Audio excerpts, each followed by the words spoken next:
Di perjalanan pulang, mereka menemukan api. Tanpa banyak berpikir, Fasigaran mengirim Chetei ke dalam api untuk menyelamatkan hidupnya. Api berada pada suhu 1000 derajat Celcius, dan kulit Chetei langsung meleleh. Dengan menggunakan mode elektromagnetik, ia terbang ke atas gedung dan menemukan orang-orang yang terjebak dalam api, menyelamatkan mereka tanpa insiden. Setelah beberapa kali pencarian, 2 orang tua lainnya berhasil diselamatkan. Insiden heroik Chetei segera ditayangkan di televisi. Fasigaran menelepon Profesor Bora dengan penuh kemenangan, menepis anggapan bahwa Chetei adalah senjata pembunuh. Setelah menyelamatkan anak terakhir seorang ibu, Fasigaran diberitahu bahwa putrinya yang sedang mandi masih terjebak dalam api.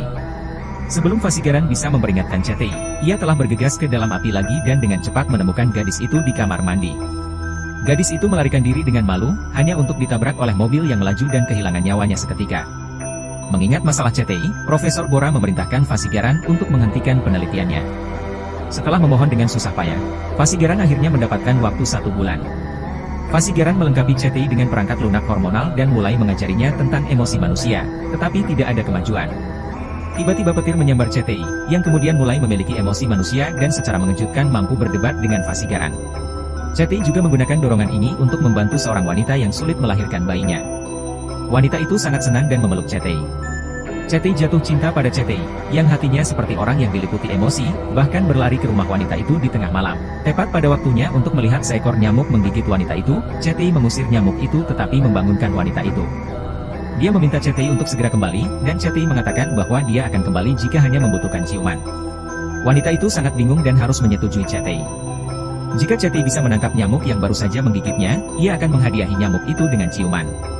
Wanita itu kira-kira akan menyerah, tetapi Chetei benar-benar mulai menangkap nyamuk. Dia mengikuti nyamuk melalui pemindaian inframerah ke sungai dan dihadapkan oleh ribuan nyamuk. Chetei menggunakan bahasa nyamuk untuk berkomunikasi dengan pemimpin mereka, dan kepala suku menyerahkan nyamuk itu. Kemudian, Chetei membawa nyamuk itu kembali ke kediaman wanita itu, di mana nyamuk itu meminta maaf secara langsung. Chetei berhasil mendapatkan ciuman dari wanita itu. Pada titik ini, Profesor Bora juga mulai menghasut Chetei dan mencoba memisahkan Chetei dari Fasigaran. Dia mengatakan kepada Chetei bahwa dia tidak bisa jatuh cinta pada dirinya sendiri kecuali Fasigaran gagal dalam penilaian robot. Dalam penilaian militer kedua, Chetei tidak mengikuti tes seperti yang dipersyaratkan dan malah menyatakan cintanya kepada wanita itu. Hal ini menyebabkan Fasigaran diejek oleh militer, dan Fasigaran yang marah kemudian membongkar Chetei yang sisa-sisanya dibuang ke tempat pembuangan sampah.